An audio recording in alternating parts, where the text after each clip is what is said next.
राधे राधे दोस्तों, आज मैं आपको बताऊंगी पिता के घर में रहने वाली कन्या कौन सा पाप करती है। एक बार माता पार्वती पृथ्वी लोक पर भ्रमण करके भगवान शिव के पास आती हैं और कहती हैं, हे प्रभु, आज मैं पृथ्वी लोक पर भ्रमण कर रही थी, तब मैंने देखा कि कुछ कन्याएं अपने पिता के घर में कई अधिक समय से रह रही हैं, जबकि पिछले युगों में कन्याओं का विवाह कम आयु में होता था और वह तभी से अपने पति के घर रहने को जाती थी। तथा मैंने एक विचित्र घटना भी देखी है कि कई सारी कन्याएं विवाह के बाद भी पिता के घर में लंबे समय तक या बार बार पिता के घर रहने को जाती हैं। हे प्रभु, मैं जानना चाहती हूँ कि क्या एक पिता के घर में कुंवारी कन्या का कई अधिक समय तक रहना सही होता है या नहीं? कौन सी आयु में कन्या का विवाह करना योग्य होता है और विवाह के बाद कन्या का पिता के घर में रहने से कौन सा पाप लगता है? हे प्रभु, आप ही जगत के सत्य हैं और सत्य ही शिव है। शिव ही आदि और अनंत है। कृपा करें और मेरी जिज्ञासा को शांत करें। तब भगवान शिव मुस्कुराते हुए बोले, हे देवी, आज आपने जो प्रश्न किए हैं वह समस्त मानव जाति के कल्याण हेतु अत्यंत महत्वपूर्ण है। आज मैं आपको इन सारे प्रश्नों के उत्तर एक सच्ची घटना के माध्यम से देता हूँ। यह कथा मेरे प्रभु श्री कृष्ण के काल द्वापर युग की है। हे देवी पार्वती, आप इस कथा को ध्यान से सुने। जो भी प्राणी इस कथा का श्रवण तथा प्रसार करता है, उनके मैं 100 अपराध माफ करता हूँ और मृत्यु के बाद वह प्राणी अनंत काल तक मेरे साथ कैलाश में वास करता है। तब माता पार्वती कहती हैं, हे प्रभु, मैं इस कथा को ध्यान से पूरा अवश्य सुनूंगी और इस कथा का प्रसार भी करूंगी। कृपया आप इस कथा को सुनाना प्रारंभ कीजिए। तब भगवान शिव कहते हैं, हे देवी, यह 28वें द्वापर युग की घटना है। यदुकुल श्रेष्ठ वीर उग्रसेन के यहाँ जो घटना घटित होने वाली है, उसी का मैं भूतकाल के रूप में वर्णन करूंगा। मथुरा नाम की नगरी है। वहां उग्रसेन नाम वाले यदुवंशी राजा राज्य करते थे। वे शत्रु विजय, संपूर्ण धर्मों के तत्व ज्ञान, प्रजा की रक्षा करने वाले और अति गुणवान राजा थे। राजा उग्रसेन धर्म पूर्वक राज्य का संचालन और प्रजा का पालन करते थे। उन्हीं दिनों परम पवित्र विदर्भ देश में सत्यकेतु नाम से प्रसिद्ध एक महापराक्रमी राजा थे। उनकी एक पुत्री थी जिसका नाम मायावती था। वह सत्य धर्म का आचरण करने वाली, अति सुंदर, गुणवान और चरित्रवान होने के कारण दूसरी लक्ष्मी के समान थी। मथुरा के राजा उग्रसेन ने उस सुंदर नेत्रों वाली मायावती से विवाह किया। उसके स्नेह और प्रेम से मथुरा नरेश मुग्ध हो गए। मायावती को वे अपने प्राणों के समान प्यार करने लगे। उसे साथ लिए बिना भोजन तक नहीं करते थे। उनके साथ क्रीड़ा विलास में ही राजा का समय बीतने लगा। हे देवी, मायावती के बिना उन्हें एक क्षण भी चैन नहीं पड़ता था। इस प्रकार से आने वाले प्रतिदिन उन दोनों पति पत्नी में प्रेम बढ़ने लगा। कुछ समय के बाद विदर्भ नरेश सत्यकेतु ने अपनी पुत्री मायावती को याद किया और उसकी माँ भी उसे न देखने के कारण बहुत दुखी थी। फिर एक दिन उन्होंने अपनी बेटी के हालचाल जानने हेतु मथुरा नरेश उग्रसेन के पास अपने दूत भेजे। दूतों ने वहां जाकर आदर पूर्वक राजा उग्रसेन से कहा, महाराज, विदर्भ नरेश सत्यकेतु ने अपनी कन्या और इस राज्य की महारानी के कुशल समाचार जानने हेतु हमें यहाँ भेजा है। आपको हमारा सादर प्रणाम। अगर उनका प्रेम और स्नेहपूर्ण अनुरोध आपको स्वीकार हो तो राजकुमारी मायावती को उनके यहाँ भेजने की व्यवस्था कीजिए। वह अपनी पुत्री को देखना चाहते हैं। राजा उग्रसेन ने जब दूतों के मुंह से यह बात सुनी तो वे भी प्रसन्न हो गए, क्योंकि वे भी चाहते थे कि रानी मायावती को आराम करने हेतु उनके पिता के यहाँ जाना चाहिए। तब उन्होंने स्नेह और उदारता के साथ अपनी पत्नी मायावती को विदर्भ राजा के यहाँ भेज दिया। पति के भेजने पर मायावती बड़ी खुशी के साथ अपने मायके आ गई। वहां पहुंचकर उन्होंने पिता के चरणों में प्रणाम किया। उनके आने से महाराज सत्यकेतु को भी बड़ी प्रसन्नता हुई। रानी मायावती वहां अपनी सखियों के साथ मंत्रमुग्ध होकर घूमने लगी। पहले की ही भांति घर, वन, तालाब और राज्य में विहार करने लगी, क्योंकि विवाह के बाद पहली बार अपने पिता के यहाँ आई थी। यहाँ आकर वह फिर से बालिका बन गई। फिर कुछ दिन बीतने के बाद वह भूल गई कि उनका विवाह हो चुका है। उनके बर्ताव में अब लज्जा या संकोच का भाव नहीं रहा। फिर भगवान शिव कहते हैं, हे देवी, एक दिन की बात है, रानी मायावती अपनी सखियों के साथ एक सुंदर पर्वत पर सैर के लिए गई। वहां एक रमणीय वन दिखाई दिया जो केलों के उद्यान से शोभा पा रहा था। उस पर भी फूलों की बहार थी। तब राजकुमारी मायावती ने देखा कि एक ओर ऐसा रमणीय पर्वत, दूसरी ओर सुंदर वन और बीच में स्वच्छ जल से भरा सर्वतोभद्र नामक तालाब है। एक छोटी बालिका की तरह वह अपनी सखियों के साथ खेलने लगी। वे सभी इस संसार को भूलकर खेल कूद में मग्न होकर पूरी तरह से डूब गई। फिर वे तालाब में उतर गईं और हंसती गाती हुई जल क्रीड़ा करने लगी। उसी समय कुबेर का सेवक गोबिल नाम का एक दैत्य दिव्य विमान में बैठकर आकाश मार्ग से कहीं जा रहा था। तब उसी समय तालाब के ऊपर आने पर उसकी दृष्टि मनमोहन सुंदर विदर्भ की राजकुमारी मायावती पर पड़ी, जो निर्भय होकर स्नान कर रही थी। गोबिल के पास दैवीय शक्ति होने के कारण उसने निश्चित रूप से जान लिया कि यह विदर्भ नरेश की कन्या और महाराज उग्रसेन की प्यारी पत्नी है। तब वह मन ही मन कहने लगा, यह तो पतिव्रता होने के कारण आत्मबल से ही सुरक्षित है। किसी भी पुरुषों के लिए इसे प्राप्त करना अत्यंत कठिन है। उग्रसेन अत्यंत महामूर्ख है जो उसने ऐसी सुंदर पत्नी को मायके भेज दिया है। यह पतिव्रता नारी पराय पुरुष के लिए दुर्लभ है और इधर कामदेव मुझे अत्यंत पीड़ा दे रहा है। मैं किस प्रकार इसके निकट जाऊं और कैसे इसका उपभोग करूं? राजकुमारी मायावती की सुंदरता पर मोहित दानव गहरी सोच में पड़ गया और फिर उसने अपने लिए एक उपाय निकाल लिया।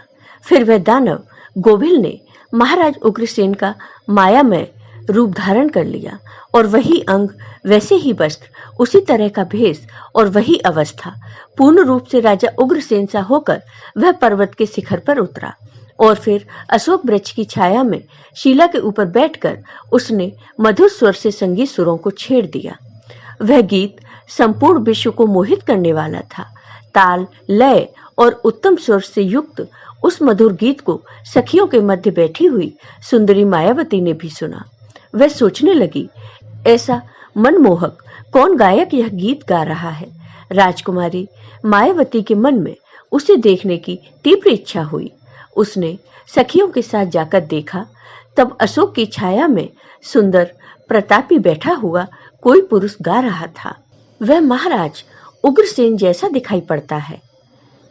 वास्तव में तो वह राजा के भेष में नीच दानव गोबिल ही था।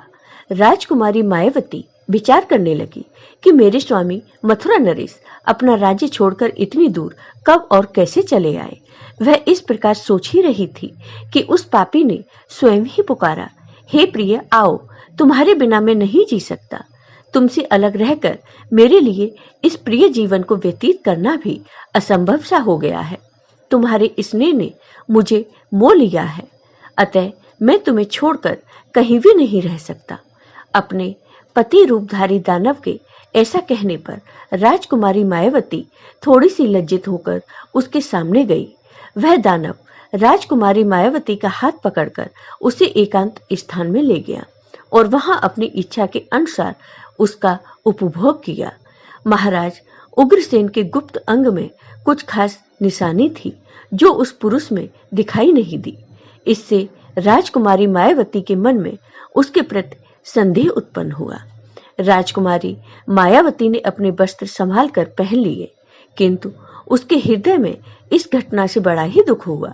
वह क्रोध में आकर नीच दानव गोबिल से बोली, ओ नीच, जल्दी बता तू कौन है?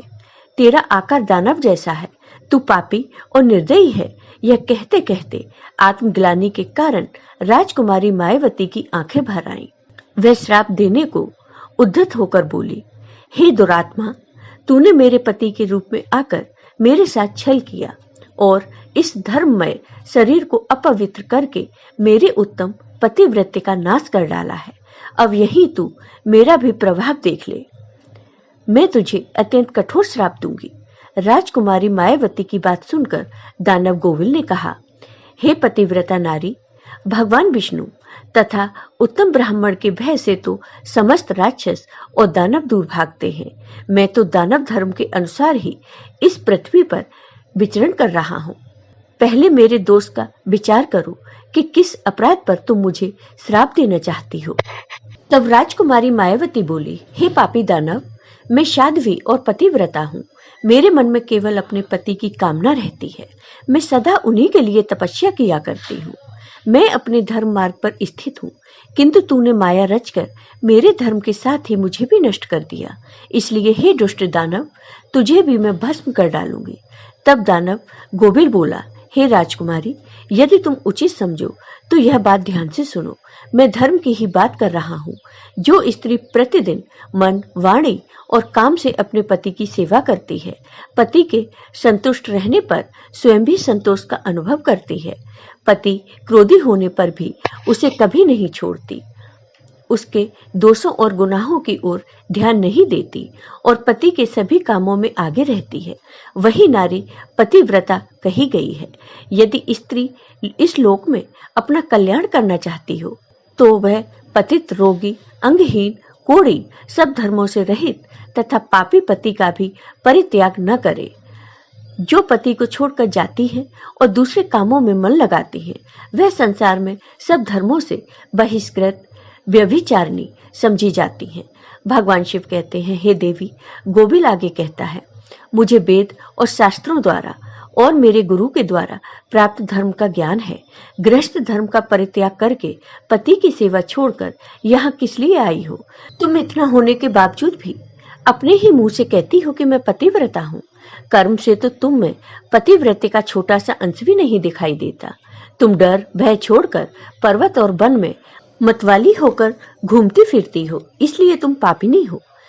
मैंने यह महान दंड देकर तुम्हें सीधी राह पर लाया हूँ। अब कभी तुमसे ऐसी दृष्टता नहीं हो सकती। बताओ तो, पति को छोड़कर किस लिए यहाँ आई हो? यह श्रृंगार, यह आभूषण तथा यह सुंदर वेशभूषा धारण करके क्यों खड़ी हो? पापिनी, बोलो ना, किस लिए और किसके लिए यह सब किया है? कहाँ है तुम्हारा पतिव्रत? मेरे सामने व्यभिचारिणी स्त्रियों के समान बर्ताव करने वाली नारी, तुम इस समय अपने पति से 400 कोस दूर हो। कहाँ है तुम में पति को देवता मानने का भाव? पापिनी कहीं की, तुम्हें लज्जा नहीं आती क्या? मुझे ही अपने बर्ताव पर घृणा होती है। तुम क्या मेरे सामने बोलती हो? कहाँ है तुम्हारी तपस्या का प्रभाव? कहाँ है तुम्हारा तेज और बल? आज ही मुझे अपना बल और पराक्रम दिखाओ। तब राजकुमारी मायावती बोली, ओ नीच असुर, सुन, मेरे पिता ने इसने बस मुझे पति के घर से बुलाया है। इसमें कहाँ पाप है? मैं काम, लोभ, मोह तथा डर के बस पति को छोड़कर नहीं आई हूँ। मैं यहाँ भी पति का चिंतन करती रहती हूँ। तुमने भी छल से मेरे पति का रूप धारण करके ही मुझे धोखा दिया है। तब गोबिल दानव ने कहा, मायावती, मेरी युक्ति युक्त बात सुनो। अंधे मनुष्यों को कुछ दिखाई नहीं देता। तुम धर्म रूपी नेत्र से हीन हो, फिर कैसे मुझे यहाँ पहचान पाती? तुम्हें ज्ञात था कि तुम्हारे पति इतनी दूर कभी नहीं आ सकते थे, फिर भी तुमने मेरे साथ संबंध बनाए। जिस समय तुम्हारे मन में पिता के घर आने का भाव उत्पन्न हुआ, उसी समय तुम पति की भावना छोड़कर उनके ध्यान से मुक्त हो गई थी। पति का निरंतर चिंतन ही नारियों के धर्म है। जब वही नष्ट हो गया है तो क्यों स्वयं को पतिव्रता कहती हो? फिर दानव गोविल कहता है, जब तुम्हारे हृदय की आंखें फूट गई, तब ज्ञान नेत्र से ही हीन होने पर तुम मुझे कैसे पहचान पाती? दानव गोविल की बात सुनकर राजकुमारी मायावती जमीन पर बैठ गई। उसके हृदय में बड़ा दुख हो रहा था। तब दानव गोविल ने कहा, हे राजकुमारी, मैंने तुम्हारे उदर में जो अपने वीर की स्थापना की है, उससे तीनों लोगों को त्रास पहुंचाने वाला पुत्र उत्पन्न होगा। ऐसा कहकर वह दानव गोविल वहां से चला गया।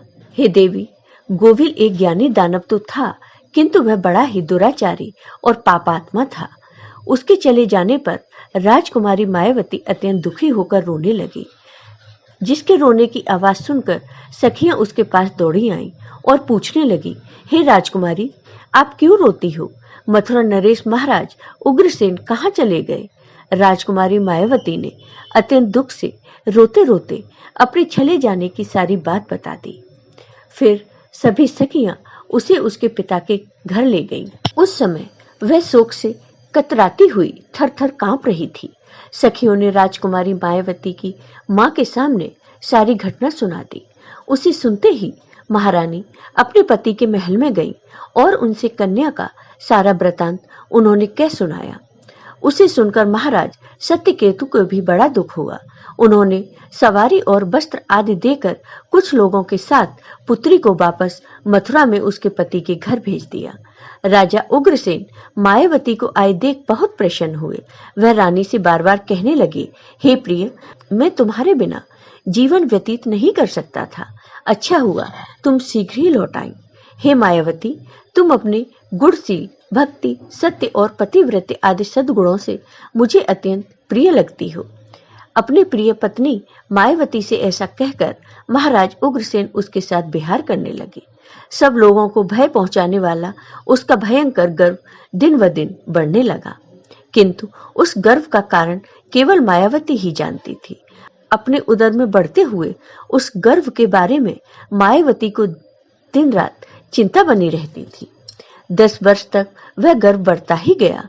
इसके बाद उसका जन्म हुआ। वह अति तेजस्वी, महाबली, दुराचारी, प्रजा को कष्ट देने वाला कंस था, जिसके भय से तीनों लोकों के निवासी थर-थर कांप उठे थे। उसके बाद भगवान श्री कृष्ण के हाथ से वह मारा गया। तब जाकर उसे मोक्ष की प्राप्ति हुई। तब माता पार्वती कहती हैं, हे प्रभु, ऐसी घटनाएं भविष्य में घटित होने वाली हैं, यह मैंने भी सुन रखा है। तब भगवान शिव कहते हैं, हे देवी, मैंने आपसे जो कुछ भी कहा है वह समस्त पुराणों का निश्चित मत है। इस प्रकार पिता के घर में रहने वाली कन्या बिगड़ जाती है। अतः पिता को कन्या को घर में रखने का मोह नहीं करना चाहिए। भगवान शिव कहते हैं, हे देवी, अब मैं आपको एक कुंवारी कन्या के विषय में कुछ महत्वपूर्ण बातें बताता हूँ। सभी ध्यान से सुनो। जब कोई भी कन्या जवान हो जाती है तो वह विवाह के योग्य बन जाती है। तब माता पिता को योग्य वर का चुनाव कर उसका विवाह करना चाहिए। उसे कभी भी लंबे समय तक घर में नहीं रखना चाहिए। पति के घर में ही उसका पालन पोषण होना उचित है। वहां रहकर वह भक्ति पूर्वक जो उत्तम गुण सीखती है और पति की सेवा करती है, उसके कुल की कीर्ति बढ़ती है और पिता भी सुखपूर्वक जीवन व्यतीत करते हैं। ससुराल में रहकर यदि वह पाप करती है तो उसका फल पति को भोगना पड़ता है। वहां सदाचार पूर्वक रहने से वह सदा पुत्र पौत्रों के साथ वृद्धि को प्राप्त होती है। कन्या के उत्तम गुणों से पिता की कीर्ति बढ़ती है और दोनों कुलों के पितृगण संतुष्ट होकर आशीर्वाद देते हैं। फिर भगवान शिव कहते हैं, हे देवी, दामाद के साथ भी कन्या को अपने घर नहीं रखना चाहिए।